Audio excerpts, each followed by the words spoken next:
Tudo da Canção Nova em um só lugar. Canção Nova Play.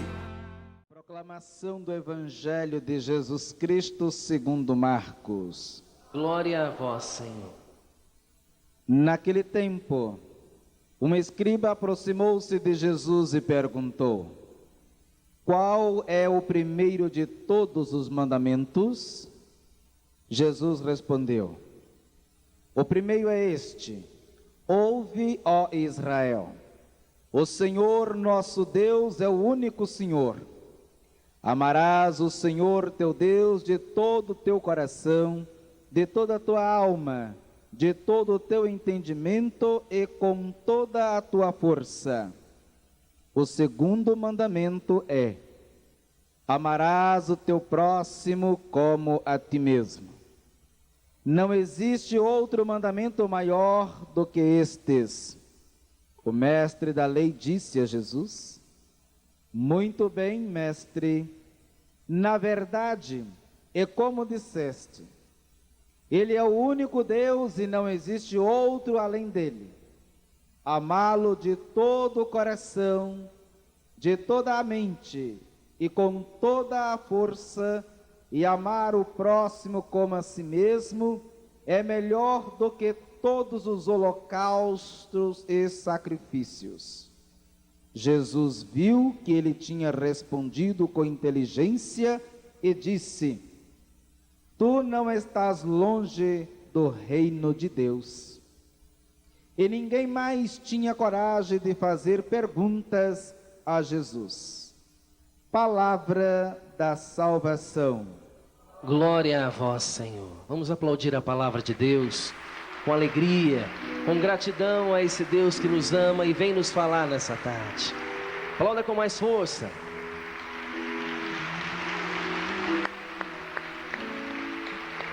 Vamos nos sentando com bastante calma e cantemos.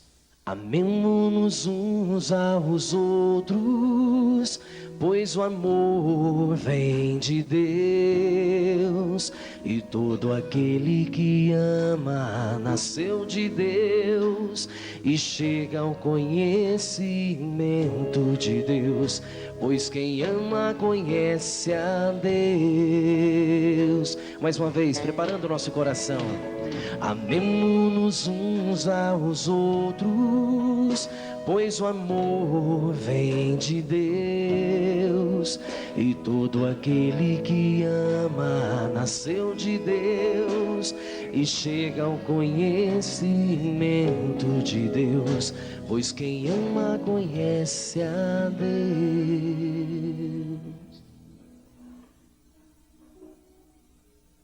Talvez, se nós fôssemos tentar escolher um texto ou alguns textos que pudessem ser a chave de abertura para mais esse acampamento de jovens, nós não conseguiríamos escolher um texto tão bom quanto o que nos ensina a palavra de Deus nessa tarde. A primeira leitura é um grande convite de Deus para cada um de nós. Através do profeta Oséias, o Senhor olha para mim e para você, e a primeira palavra oficial de Deus para nós, na abertura desse acampamento, é: volta, Israel. Você sabe que há na Bíblia duas situações que a gente deve botar o nome da gente. Toda vez que for um nome coletivo, Israel é um nome coletivo. Aqui não significa o Senhor Israel, aquele que tinha o nome sinônimo de Jacó. Israel é o povo. Essa é a primeira situação que, quando eu leio, eu devo riscar e colocar o meu nome. E a segunda é quando a Bíblia dá o nome de um e não dá o nome do outro. Por exemplo, iam dois discípulos, Pedro e o outro. Esse outro quem é? É para que seja você e eu. Então são duas situações que nós chamamos rema. Não é a palavra de Deus só logos, não é a palavra de Deus para todos, mas é essa palavra especial para mim. Então essa é a primeira palavra oficial de Deus para nós, nesse grande acampamento jovem. Volta, diga o seu nome. Volta, Léo. Ih, mas vocês estão falando muito baixo, credo. Não tomaram café não, tem lanchonete ali, ó. Eles estão dando uma comissão para mim, mas depois eles vão lá e fazem um lanche. Volta. É assim que Deus fala. Ele fala firme. Volta, volta da onde? Para onde? Volta para o Senhor teu Deus, porque estavas caído no pecado. E que pecado é esse? Que a gente está caído. E vocês vão perceber uma coisa, principalmente na dinâmica do tema do acampamento, que nós vamos trabalhar amanhã cedo, e das leituras nas 3 missas desse acampamento. Hoje, amanhã à tarde e domingo a missa de encerramento. Nos 3 dias, a liturgia nos faz esse grande convite a voltar de onde nós estamos caindo.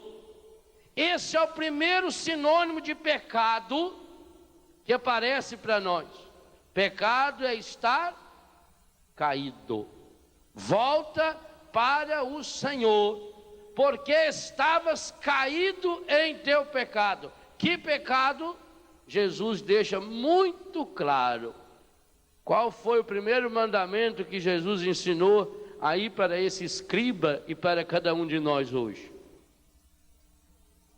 Não foi o primeiro mandamento amar o próximo. Também não foi amar a Deus. Qual foi o primeiro mandamento? Resumimos isso, amar a Deus e ao próximo. Mas Jesus é muito claro, ele diz: ouve Israel. E no lugar de Israel é para botar o nome de quem? O meu e o seu. Volta, Israel. Ouve, Israel. O primeiro mandamento é este, 2 pontos. Ouve, ó Israel. Ouve, Léo. Ouve, João, Antônio, Maria, Pedro. Ouve, escuta. Sintonize o seu ouvido. Sintonize o seu coração. O Senhor nosso Deus é o único Senhor. Qual é o pecado que nós estamos caídos? Não termos o Senhor nosso Deus como único Senhor. É uma dinâmica. O que Jesus explica para esse escriba, e por que Jesus faz questão de dar uma resposta metodológica? Porque quem fez a pergunta foi um escriba, quem fez a pergunta foi um intelectual, um homem que conhecia muita lei. Ele perguntou: mestre, o que fazer para ser feliz? Qual é o maior mandamento? O que eu consigo fazer para conseguir chegar na vida eterna, para entrar no reino de Deus? E Jesus é claro.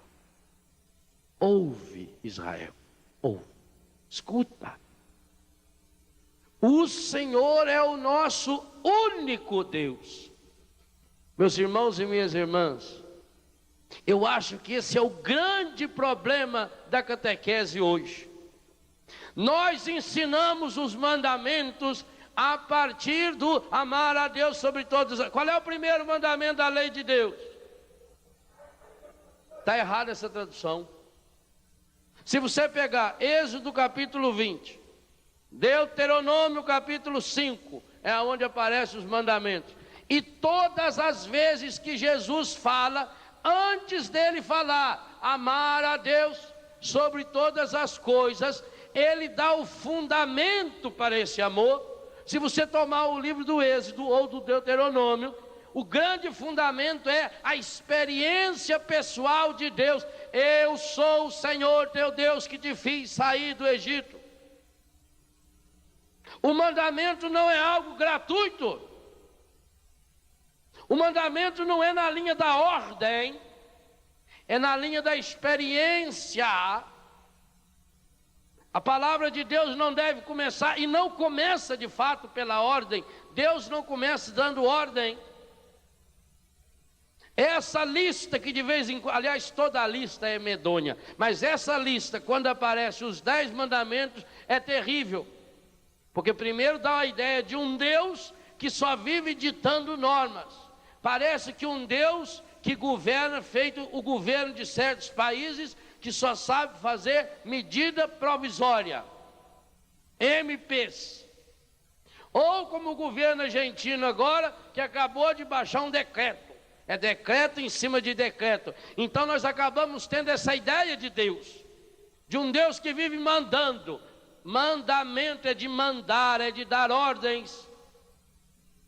Ao ensinar isso, veja bem, o escriba fez uma pergunta no singular. E Jesus deu uma resposta plural. A resposta de Jesus tem no mínimo 4 expressões. Ele chegou para Jesus e fez uma pergunta, Jesus deu 4 respostas. E por que será que Jesus deu essas 4 respostas se ele só fez uma pergunta?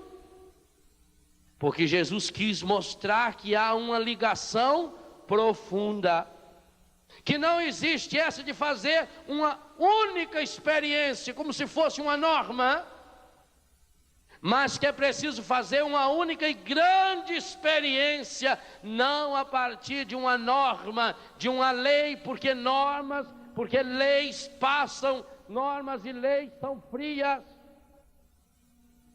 A coisa mais fácil que tem é criar leis. Se ordem e lei resolvesse, o mundo seria uma maravilha.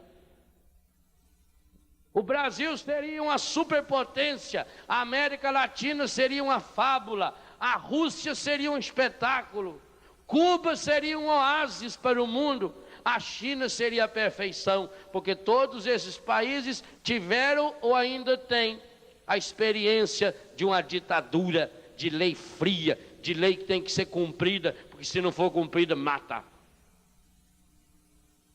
E não é essa experiência que Deus nos passa. O escriba vem com uma pergunta, Jesus sai com 4 respostas. E por que será que Jesus dá essas 4 dimensões de uma mesma realidade? Para nos mostrar que é impossível você amar o próximo sem a experiência do amor a Deus. E que é impossível a experiência do amor a Deus sem a experiência dessa unicidade de Deus. Jesus vai dizer: não podeis servir a 2 senhores. E que essa experiência do Deus único em minha vida, daquele que me preenche por completo, essa experiência é fruto de uma adesão. Por isso Jesus começa com essa palavra forte: ouve Israel.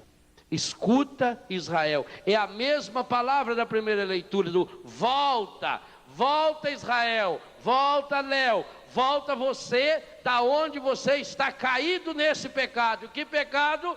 O pecado de não ouvir Deus.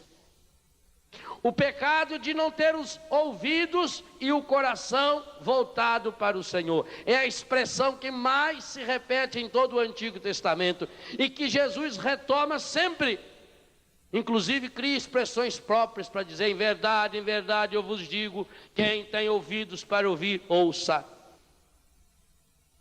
Do mesmo jeito que a vida entrou no coração humano pela palavra de Deus, o demônio tenta o tempo todo nos afastar de Deus, e tenta nos atrair, e tenta nos seduzir com palavras. O pecado entra e se instala em nosso coração pelo ouvido. Uma das grandes portas de entrada, o coração tem 2 grandes portas de entrada. A primeira delas é o ouvido e a segunda é os olhos. É aquilo que a gente vai vendo. Mas pior do que aquilo que a gente vê, porque nós nem sempre vemos a realidade, nós vemos uma parte da realidade, é aquilo que a gente escuta. A quem eu estou dando ouvidos? Jovem, que tipo de música você está ouvindo? Que tipo de conversa você está ouvindo? Que tipo de som? Que tipo de conselho? A quem você está ouvindo? Esse é o primeiro elo de ligação com Deus. Escuta. Por isso que quando batiza a criança, se tocava no ouvido da criança, no ouvido e na boca. Por isso que um dos milagres que se repetem no Evangelho é a cura da pessoa surda.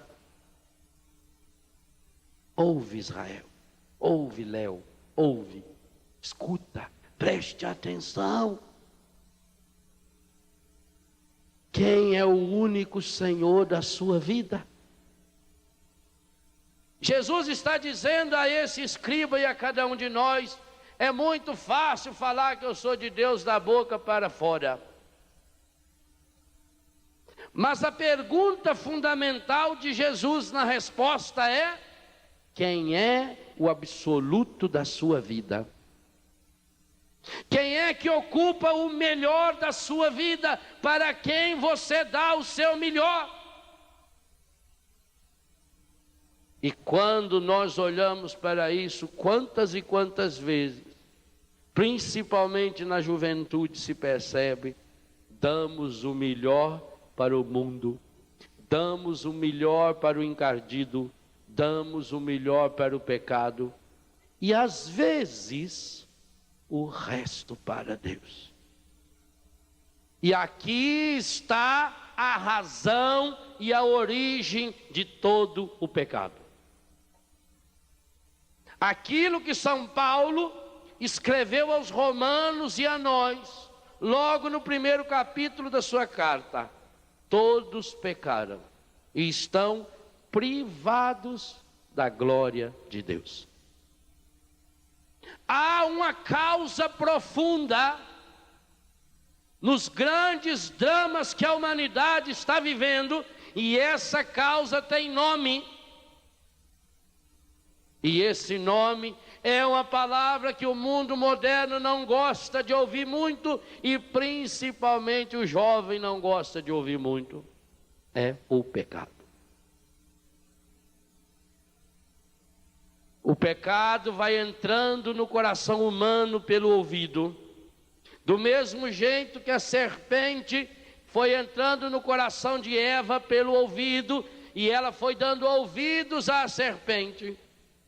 E depois o drama do pecado: quando se dá ouvido ao encardido, a gente foge de Deus ao primeiro sinal da sua presença. O maior drama que o livro do Gênesis traduz para nós no capítulo 3 do pecado é esse: que o pecado é uma via de mão dupla que nos leva para o buraco. Primeiro, o ser humano não escuta Deus, ele fecha os seus ouvidos para a palavra de Deus, para o Deus da palavra. Ele dá ouvidos a qualquer coisa. Quando não se escuta Deus, se dá ouvido a qualquer coisa, inclusive a uma serpente. E quando se escuta o que a serpente, o que o mundo fala, segunda parte desse mesmo pecado, não se escuta mais a Deus. Ou melhor, foge-se da presença de Deus ao escutar o primeiro sinal da sua presença. O versículo 6 do Gênesis conta essa experiência humana dramática, terrível, profundamente terrível. Quando o ser humano escuta os passos de Deus. O que significa escutar os passos de Deus? Significa uma intimidade profunda. A pessoa que ama e convive com alguém, conhece a pessoa pelo jeito de andar, pelo barulho que a pessoa faz no chão. A minha mãe sabia muito bem quando a gente chegava em casa de noite. E não porque a gente falava alguma coisa, porque muitas vezes era muito tarde ou quase cedo que a gente chegava, e a gente ainda entrava pé por pé. Ela lá no quarto falava: tem arroz doce na geladeira. Oh, beleza. A mãe conhece, é intimidade. Conhecer os passos significa que alguém é muito íntimo. Quando você conhece uma pessoa, você conhece o barulho do carro dela. Ué, mas carro não faz tudo o mesmo barulho? Mas é o jeito que a pessoa acelera, é o jeito que ela freia, é o jeito que ela buzina, dá duas buzinadinhas. E você já sabe, é ele, é ela. É com assovio, você já sabe quem está chegando. Ou às vezes pelos barulhinhos, o filho chega e ele vai derrubando tudo. A mãe já sabe, é ele que chegou. Ou como o menino, ele entra na cozinha, liga o rádio, ele passa na copa, liga o toca-disco, ele passa na sala, liga a televisão, vai para o quarto, liga o CD e a mãe vem atrás desligando tudo. Fala, é o Juninho que chegou. Aquela sensibilidade. Já sabe, é ele que está chegando. Então conhece pelo ouvido. Você escuta a pessoa. Não precisa a pessoa nem falar. Pois o terrível do pecado é que quando começou a dar ouvido ao pecado, o ser humano fugiu de Deus ao menor sinal da sua presença. E o versículo 8 do capítulo 3 de Gênesis traduz essa experiência de um modo terrível e profundamente dramático. O homem e a mulher se esconderam da face do Senhor Deus no meio das árvores do paraíso. Não quiseram mais ouvir Deus. E Deus pergunta e cobra: onde estás, Adão? Onde estás, Léo? Onde estás? E Deus diz o seu nome. E Adão diz: eu fiquei com medo. Porque logo que eu escutei os passos do Senhor, eu fiquei com medo. E ficou com medo por quê? Em outras palavras, Adão disse: porque já não és o único na minha vida. Quando uma pessoa é única na sua vida, você não precisa esconder nada dela. Ela é única. O grande problema da mentira é que a pessoa não é mais única na sua vida. Igual o cara morava na roça, casado. Um dia ele foi na cidade e ele entrou numa loja e ele viu um espelho. Ele nunca tinha visto um espelho. Ele ficou encantado com aquele negócio. Falou: como é que chama isso aqui, moça? Falou: espelho. Falou: mas esse negócio é a cara do meu pai. Que coisa impressionante. O meu pai já morreu. Como será que tiraram esse retrato do meu pai? Porque ele era muito parecido com o pai dele. Ele olhava, mas é impressionante. Esse espelho é a cara do meu pai. Eu vou comprar isso aí, esse é o retrato do meu pai. Não vou querer que o retrato do meu pai fique jogado aí, não. Isso aí era quando meu pai era mais novo, mas impressionante. Que jeito que parece com meu pai, né? Porque quem nunca viu o espelho não sabe que é a sua cara. Aí ele comprou, levou para casa escondido. Chegou lá, escondeu na canastra. Sabe o que é canastra? Canastra é guarda-roupa da roça. É um baú que tem assim. Ali dentro você guarda a roupa, ele escondeu lá dentro da canastra. Todo dia, antes ele ia trabalhar, ele ia pedir a benção para o pai dele. Pegar a benção, pai. Guardava lá. A mulher dele começou a ficar desconfiada. Mas gente da roça não mexe nas coisas dos outros, não. E a canastra dele, né? que ele está guardando alguma coisa lá. Tá. E não deve, o quê? Deve ser outra pessoa que ele tem. Aí um dia ela não aguentou, ela foi lá e pegou. Quando ela olhou, ela falou, eu sabia. E eu sabia, ele tem uma mulher na história, tem. Tem. Foi conversar com a mãe dela e levou o retrato. Falou, mãe, eu vou contar uma coisa para a senhora. Eu estou tão triste, mas tão decepcionada, mãe. Falei, por que, minha filha? O Walter tem outro. Que é isso, minha filha? O vovó não tem. Mas como é que você sabe quem que falou mentiu? Mentiu não, mas eu tenho a prova. Eu tenho o retrato dela. Não, minha filha, tem. E tirou o retrato dela, mãe. Olha para sua ver, a mãe falou, não. Ele não ia largar você por causa de um trambolho desse, filha. Isso aqui, essa mulher é muito feia. Não. De jeito nenhum, filho. Que é isso? Tem que largar dele mesmo. Porque um homem que troca com você uma moça linda por uma velha medonha fez dessa aí. Não. Joga fora. Esse retrato é a coisa mais feia que eu já vi na terra. O pecado faz isso com a gente. Ele faz você enxergar o que não vê. Ele faz você, e aí escuta o quê? Você viu errado. Nós não fazemos assim? E nós não vamos levando a coisa para frente, e cada um vai falando segundo a sua experiência, segundo a sua cara no retrato, segundo o espelho. O outro sempre é um espelho para nós. Por que será que esse moço chegou para Jesus fazendo uma pergunta e Jesus deu 4 respostas, e na 4ª resposta Jesus devolveu o problema para ele mesmo? Qual é o maior mandamento? Jesus diz, escuta Israel, primeira resposta.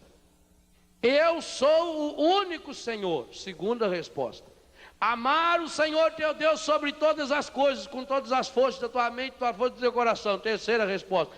Amar ao próximo como a ti mesmo. 4ª e 5ª junto. O grande referencial volta para mim. Volta, Israel. Escuta, Israel. A quem eu estou dando ouvido? Que tipo de conhecimento, de palavra, de música, de canção, de filme está entrando em meu coração pelos meus olhos e pelos meus ouvidos? Que lugar Deus ocupa na minha vida? Não adianta eu querer impor uma lei, uma norma a uma pessoa. É a mesma coisa. Chega na época da eleição, o prefeito manda fazer uma passarela agora sobre o asfalto. Inaugura a passarela. O povo continua atravessando 10 metros para frente. Não adianta nada fazer a passarela aqui. O povo está acostumado a atravessar lá, ele vai continuar atravessando lá. Vai ficar olhando na hora que chega o carro, mas passa. Igual o mineiro, ele chegou na estação, falou, escuta, o trem das 5 horas já passou? Falou, já. O das 5h30 já passou? Falou, já. O trem que vai para Cruzeiro, já passou? Já. E o que vai para o Rio de Janeiro? Escuta, mas o senhor vai para que lugar? Está com dúvida? Não, eu quero saber se já passou tudo para atravessar aqui a estrada. Ele é prudente. Então não adianta fazer a passarela lá, ele quer passar, é aqui, não tem quem muda. Não adianta vir com norma, com lei. A grande coisa, a grande necessidade que precisamos ter num processo de evangelização verdadeira é levar a pessoa a fazer uma experiência de Deus. E que experiência desse Deus? A experiência do único necessário. Eu sou o teu único Senhor. Primeiro então, escuta Israel, escuta. Sintoniza o seu coração. Hoje você pode dizer que Jesus é de fato o único na sua vida? Para ser esse único, passa-se por um processo. Vocês já devem ter lido um livro teologicamente maravilhoso chamado O Pequeno Príncipe, que retrata um pouco a história do ser humano hoje. Exupéry, um homem que enxergava longe, ele era piloto de avião, desapareceu, ninguém conseguiu localizar o seu corpo. Alguns anos atrás, há pouco tempo, acharam um pedaço de um avião que poderá ter sido o avião do Exupéry. E ele escreveu esse livro, em francês, é um espetáculo, é fabuloso, O Pequeno Príncipe. E dentro desse livro, O Pequeno Príncipe, há um capítulo fabuloso. O menino está procurando ter um amigo, porque ele tinha uma rosa. Nós vamos falar da rosa amanhã, quando falarmos da campanha da fraternidade, que esse ano traz uma rosa. Ele tinha uma rosa, e veja até a sensibilidade da igreja esse ano ao escolher a rosa como modelo, como exemplo. Eu volto a falar da rosa amanhã cedo. Ele tinha uma rosa que era sua amiga, mas ele queria um amigo com quem ele pudesse conversar, e ele sai pelo mundo atrás de um amigo. É a busca de alguém com quem eu possa me relacionar. E ele vai atrás de muitas pessoas. Ele vai tentar se relacionar com um rei, mas com um rei é impossível, porque o rei acha que todo mundo que chega até ele é seu súdito, vem para adorá-lo. Ele tenta se relacionar com um cara que era muito orgulhoso, mas com um orgulhoso é impossível se relacionar, porque todo orgulhoso só quer alguém que venha elogiá-lo. E ele vai procurando amigos. Eu quero amigo, eu preciso de amigo. E ele encontra então uma raposa, e ele conta para a raposa: eu quero ser seu amigo, eu quero que você seja minha amiga. Você não quer ser minha amiga? A raposa disse para ele: vem até eu querer, eu quero. Mas não é assim. Os homens, quando eles precisam de algumas coisas, eles vão no supermercado e compram. Hoje tem supermercados que vendem muitas coisas, hipermercados, principalmente quando cai o telhado na chuva, aí é o perigoso. Mas quando não cai, nesses hipermercados se vende de tudo. Mas não existe loja de amigos. Se você quer um verdadeiro amigo, é preciso que você aprenda a conquistar esse amigo. É preciso que você cative esse amigo. Mas o que é cativar? Cativar é criar laços. E o que é criar laços? Criar laços é guardar dentro do coração. Olha que coisa fabulosa. Não é ficar fora, é dentro. Ouve, Israel, escuta, Israel. É preciso criar laços com Deus. E criar laços é guardar lá no profundo do coração. E como é que eu faço para criar laços? Ela diz: você precisa me cativar. Porque você não é para mim mais do que um menino, semelhante a 100 milhões de outros meninos. E eu não sou para você mais do que uma raposa, semelhante a 100 milhões de outras raposas. Mas, se tu me cativas, eu serei para ti única no mundo, e serás para mim único no mundo. Único. Eis o que diz o Senhor nosso Deus é o único Senhor. Eu serei para ti única no mundo, serás para mim único no mundo. E ele desesperadamente pede para ela: cativa-me. Eu necessito de alguém para quem eu seja único. No mundo tem tantas pessoas, e hoje se troca de pessoas como se troca de roupa. Na geração do descartável, onde as coisas não têm valor nenhum, as pessoas não têm valor nenhum, e a religião não tem valor nenhum. Que lugar Deus ocupa na sua vida? Se você tivesse que passar pela experiência que passa hoje os nossos irmãos católicos do Afeganistão, aonde chegam para você e diz: renuncie o seu Deus. Se a resposta é não, mandam te matar.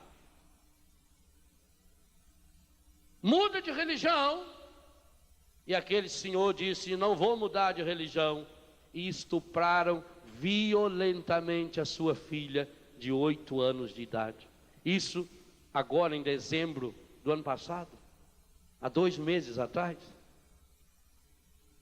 Você mudaria de religião assim? O sujeito trabalhava numa empresa, numa grande multinacional.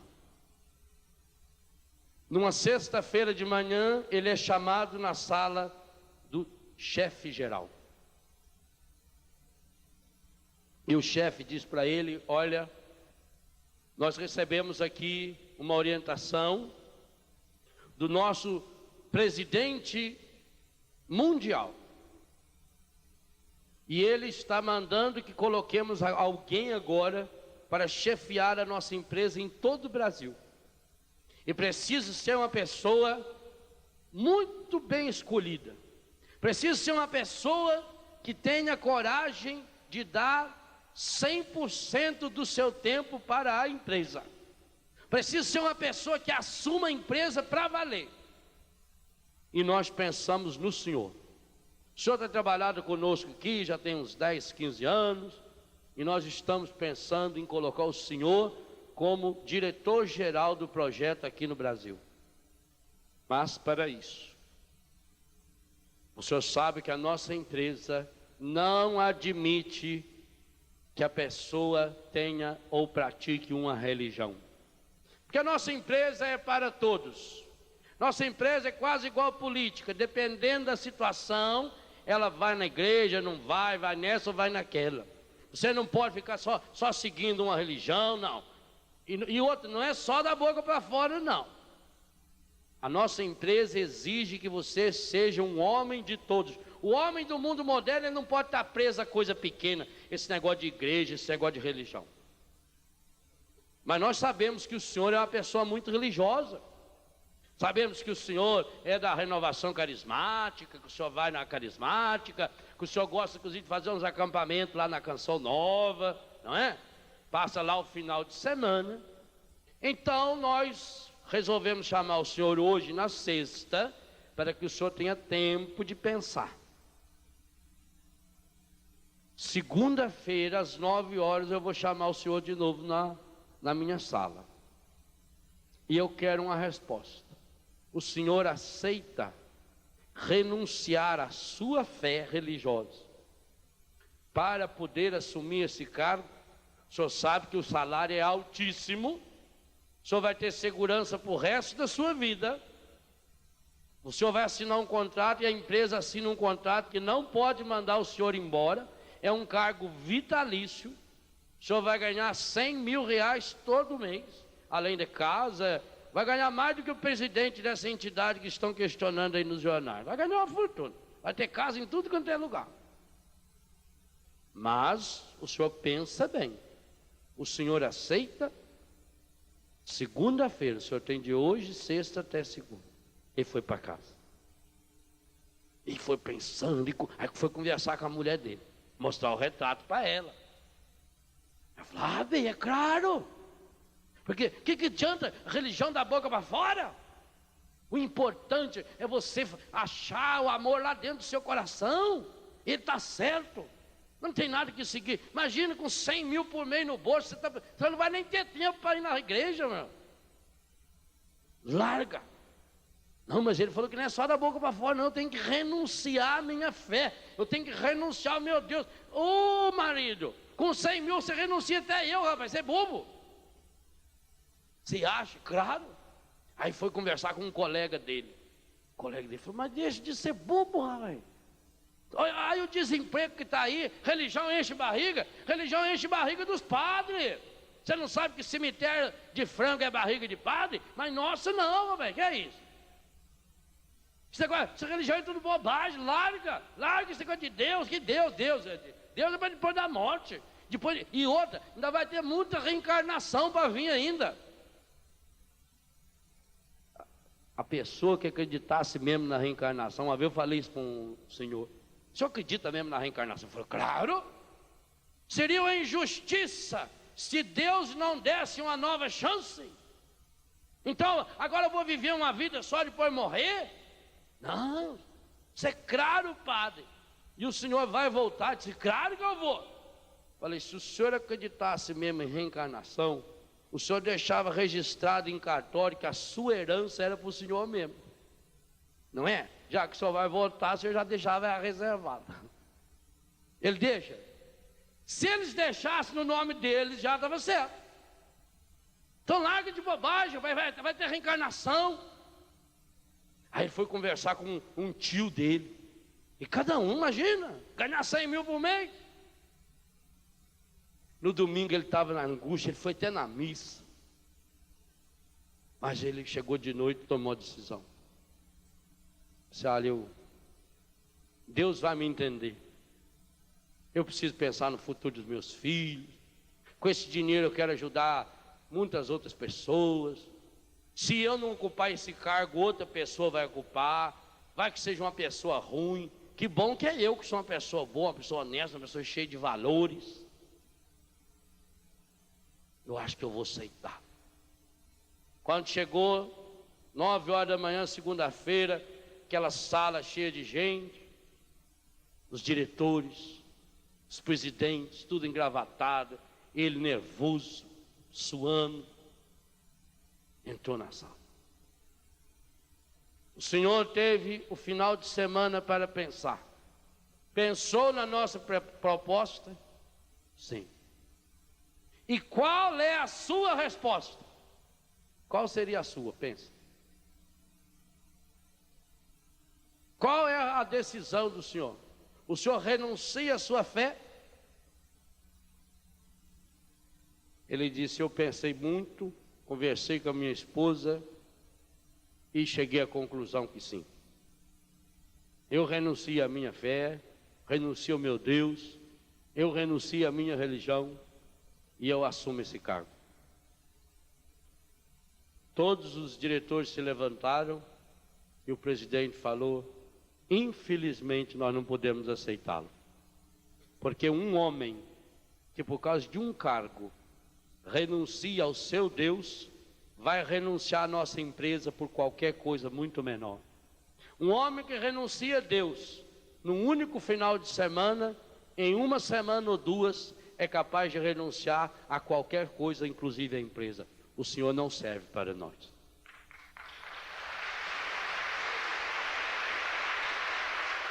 E você, e eu, será que nós falaríamos isso? O Senhor é o único Deus da minha vida. De fato, eu sou o único no mundo para Deus. Você é o único no mundo para Deus. Você tem que estar convencido disso. Se você fosse a única pessoa no mundo, Deus não amaria você mais do que Ele já ama. Porque Deus só sabe amar de um jeito. É o amor eterno e infinito. Mas Deus é único para você? Que lugar Deus ocupa na minha vida? Se eu fizesse um círculo numa folha e fosse desenhar o lugar que Deus ocupa na minha vida, será que eu desenharia Deus fora desse círculo? Não. Algum lugar na minha vida Ele ocupa. Mas Deus não quer ocupar algum lugar na sua vida. Deus quer ocupar o centro. Se a sua vida é esse círculo numa folha, Deus quer ocupar o centro. Você tem que sair do seu lugar. E isso significa sair do meu comodismo. Isso significa renunciar a tudo por causa de Deus.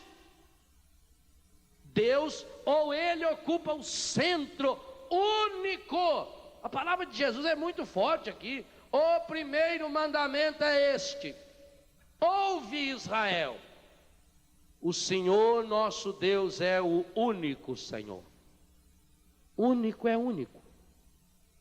Peça única. Não é igual que você chega numa loja e vai comprar uma roupa e ela é cara. Não é cara porque essa aí é única. Aí quando você chega no aniversário, tem 18 com a roupa igualzinho. Igual o caipira foi comprar uma calça, entrou no shopping, viu uma calça amarela, né? Bonita, calça de brim amarela. Eu vou comprar essa calça pra mim, uma calça bonita. Falou, moço, quanto custa essa calça aí? Falou, tá R$300. Falou, quanto? R$300? Uma calça? Falei, é. Pegou a calça, olhou, falou, não, só tá olhando aqui a marca, olha aqui a marca, é essa marca famosa. Falei, não, eu tô olhando atrás dela se tem um furo grande. Furo grande? É pra valer tanto. Ué, se tivesse furo, claro, só um burro para comprar uma caixa de R$300, quero ver se tem um lugar para pôr o rabo, que isso aí é só eu, pensando que eu sou besta, velho. Foi embora, largou a casa. Assim também faz com a gente. Isso aqui é a peça única, você compra. Vê se tem lugar para pôr o rabo. E vê se tem 4 pernas também, não é? Que tem para ser uma caixa tão cara. O Senhor Deus é o único Senhor da sua vida. A palavra não está perguntando se Deus ocupa um lugar importante na minha vida. Por isso que eu disse no começo, se nós fôssemos escolher um texto, nós não teríamos escolhido tão bom como esse. A palavra não está perguntando se Deus ocupa um lugar de destaque na sua vida. Se há um lugar assim, de pedestal, o número 1. Não tem lugar para número 2. Não tem lugar para número 3.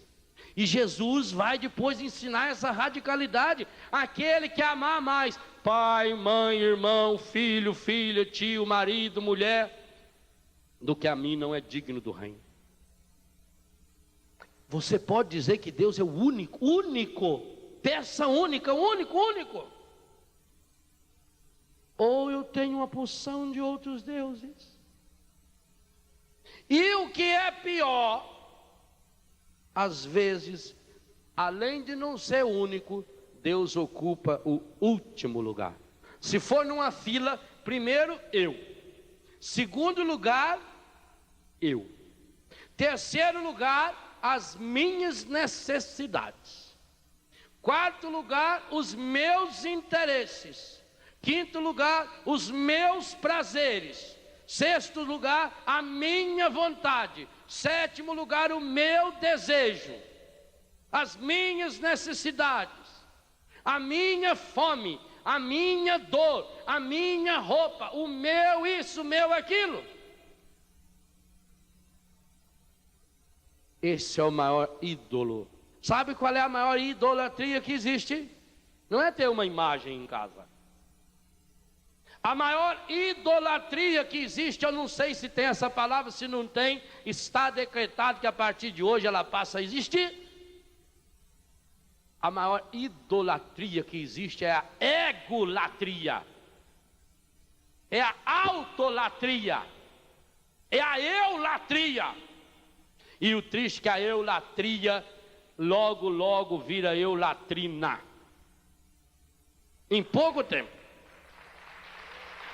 Essa é a maior idolatria do eu. Eu sou o centro da minha vida. É por isso que é preciso se converter. Eu estou fazendo um estudo aprofundado da carta de São Paulo aos Romanos, que foi o texto sugerido para esse acampamento.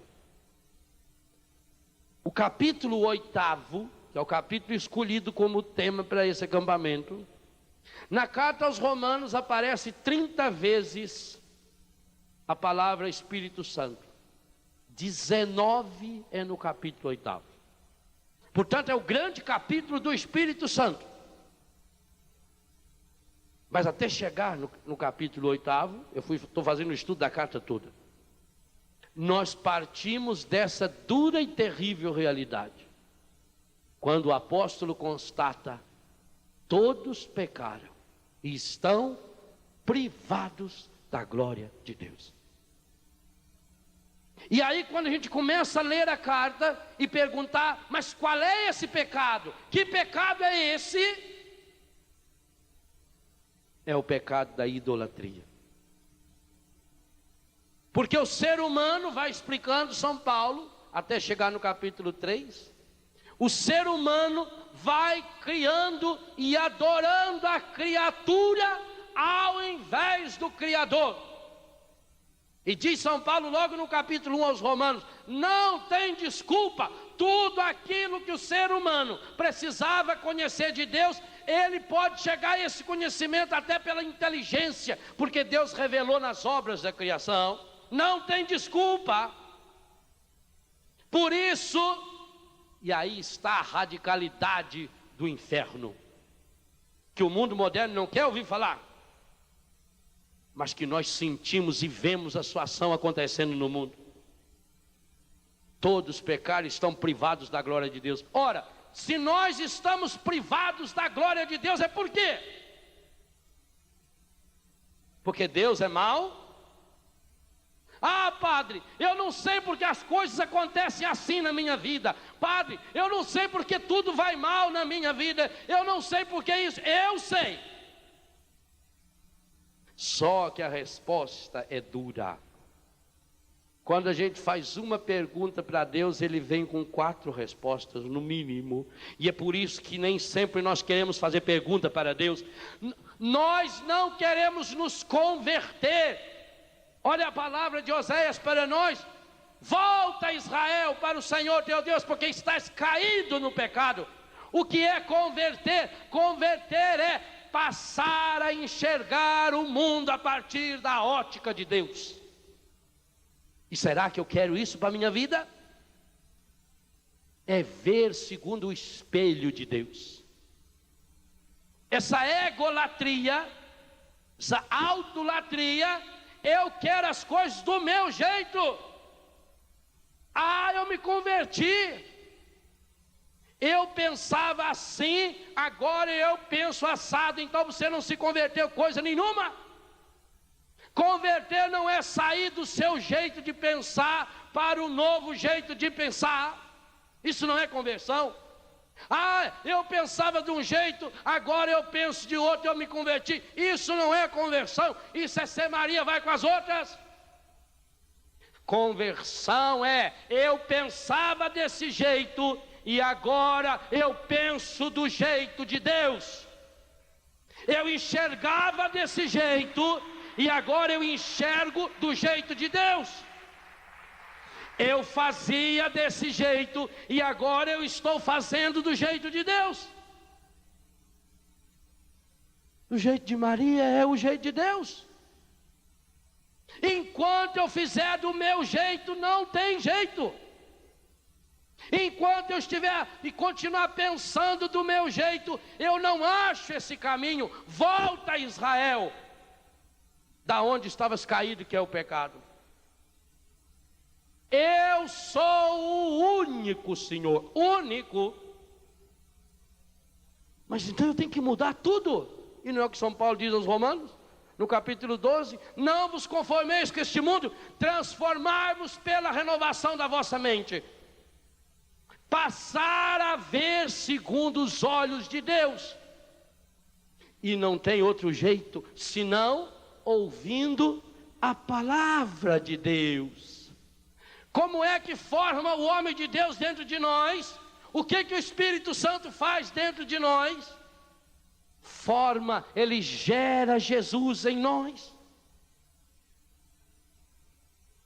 Para condenar. Se São João já nos fala no capítulo 14, 15 e 16. E eu falava isso na primeira pregação que eu fiz esse ano, nesse milênio aqui, na Canção Nova, na nossa vigília da virada. Se o Espírito Santo é aquele que convence o mundo a respeito do pecado, ele é também aquele que revela o pecado. E por que ele revela o pecado? Porque ele nos ensina o juízo de Deus. Então eu vejo a realidade, mas eu não posso só ver, eu preciso chegar a agir. E para agir primeiro eu preciso julgar. Aí vem esse tripé da vida: ver, julgar e agir. O que é julgar? Julgar é analisar cada fato da minha vida, da vida dos outros, da minha história, a partir da palavra e do juízo de Deus. É a morte do eu. Por isso que São Paulo, quando resume a carta aos Romanos, e o resumo da carta aos Romanos é a carta aos Gálatas, ele vai dizer: eu estou pregado na cruz com Cristo, não sou eu quem vivo, é Cristo que vive em mim. Mas infelizmente, meus irmãos, enquanto nós continuamos metidos no pecado, nós também podemos recitar esse versículo de São Paulo. Nós também podemos recitar Gálatas capítulo 2, versículo 19b. Já não sou eu quem vivo, é o pecado que vive em mim. Quantos de nós vai ter que recitar: já não sou eu quem vivo, é o ódio que vive em mim. Já não sou eu quem vivo, são as mágoas que vivem em mim. Já não sou eu quem vivo, é essa doença que vive em mim. Já não sou eu quem vivo, são as drogas que vivem em mim. E nós vamos aprofundar isso amanhã cedo, quando São Paulo vai desenvolvendo essa temática, até chegar naquela conclusão terrível e existencialmente correta: o salário do pecado é a morte.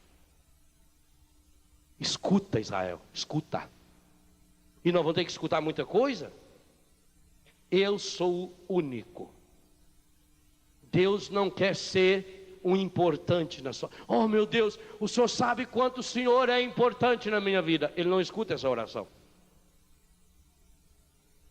Enquanto a sua oração não for: Senhor, agora tu sabes, tu és o único da minha vida. Então, o Senhor te chama para o abraço de pai e de irmão, de amigo, de amiga. Não é isso que nós fazemos com o mundo? Alguém comentava: a vocação para a vida religiosa, sacerdotal, deve ser muito difícil. Deve ser difícil, né, Padre Léo? Renunciar a tantas mulheres. Mas eu não renunciei tantas mulheres. Regalou o olho. O senhor não renunciou tantas mulheres? Não. Mas padre, tantas mulheres lindas e maravilhosas que há no mundo, como é que o senhor consegue renunciar a todas elas? Eu não renunciei todas elas. Eu só renunciei uma. O padre só renuncia uma, aquela que seria a esposa dele. As outras ele não renunciou. Você, marido, você casou com uma pessoa. A sua renúncia é muito maior do que a do padre. Porque você renunciou todas e ficou com uma. E às vezes não é das melhores. E as mulheres que renunciou todos, ficou com um. Quando nós fazemos a experiência de Deus, nós não renunciamos uma. Nós acolhemos Deus como único. E sabe o que é único? Único é você tapar o nariz e entrar embaixo d'água e ficar lá embaixo 1h30 ou 2. Você conseguiria? O dia que você chegasse à conclusão de que sem Deus você também não conseguiria viver, então você chegou nesse versículo: o Senhor é o único na minha vida. É fácil? Não é fácil. Por isso que a rosa murcha no cartaz da campanha da fraternidade. Escuta, Israel, eu sou o único Senhor. Amar é escolher, é eleger, é priorizar alguém como único na minha vida. E o mundo não consegue fazer essa experiência nem com as pessoas, porque não consegue fazer com Deus. Por isso que o mundo hoje prega a pluralidade das religiões. Todas as religiões são boas. É igual a menina que entrou para uma religião e todo dia ficava atazanando o pai dela para dar dinheiro, para pagar o dízimo. Ele falou: minha filha, eu queria que você perguntasse uma coisa para o pastor da sua igreja. todas as religiões levam para o céu. Mas fala para ele responder com sinceridade, que não é isso que essas religiões pregam. Todas as religiões levam para o céu, né? Eles pregam isso. Aí ela foi e perguntou: pastor, o meu pai queria saber do senhor, todas as religiões levam para o céu? Sim, filha. Aí ela voltou toda feliz. Minha filha, você perguntou para o pastor se todas as religiões levam para o céu? Perguntei. E o que ele falou? Ele falou que sim. Então faz favor, filha, escolha uma mais barata. Essa eu não vou continuar pagando, não. Enquanto Deus não for o único, nós vamos ficar escolhendo essas mais baratas, essas mais fáceis. Jesus não vem apresentar caminho mais fácil. Você faz uma pergunta, ele vem com 4 respostas. O escriba só queria saber um. Qual é o maior mandamento, senhor? Para ele escrever lá no caderninho dele. Escriba é aquele que escreve. E Jesus veio com as 4. Meu Deus, eu fui com uma pergunta, já veio com 4 patadas. Foi isso que Jesus fez. Porque Jesus quer nos mostrar o seguinte: se ele, sendo Deus, para chegar a Deus, passou pela cruz. E olha bem lá o retrato. Olha o espelho. Você acha que você vai ser diferente? Sem renúncia? Sem sacrifício? Não. Deus não quer mostrar o caminho fácil. Ele quer dizer para nós que Ele é o único. E é isso que nós queremos pedir ao Senhor. Eu penso que Deus tem coisas muito, muito sérias para falar ao nosso coração até no domingo à tarde. Abra o seu coração. Deixa o Senhor realmente falar fundo no seu coração. Faça uma oração muito honesta a Ele agora. Ao colocar junto com esse pão e esse vinho em cima do altar, coloca o seu coração e diz: Senhor, Tu sabes da minha vida. Tu sabes muito bem que eu até tenho tentado ser uma pessoa boa, eu até tenho tentado cumprir os mandamentos, eu até tenho tentado seguir a minha religião, mas Tu não és o único na minha vida. Na verdade, Senhor, Tu sabes, eu tenho muitos outros na minha vida. Eu tenho muitas outras na minha vida. Infelizmente, muitas e muitas vezes, Senhor, eu me coloco como centro da minha vida. E nesse acampamento, Senhor, eu quero sacrificar o maior ídolo da minha vida. Se você quer, diga isso para Deus. Eu quero sacrificar, Senhor, o maior ídolo da minha vida. E o maior ídolo da minha vida tem sido eu mesmo. Por isso eu quero sacrificar minhas vontades, meus desejos, meu pequeno mundinho. Eu quero sacrificar o meu jeito errado de viver até hoje e declará-lo como o único da minha história. Tudo da Canção Nova em um só lugar. Canção Nova Play.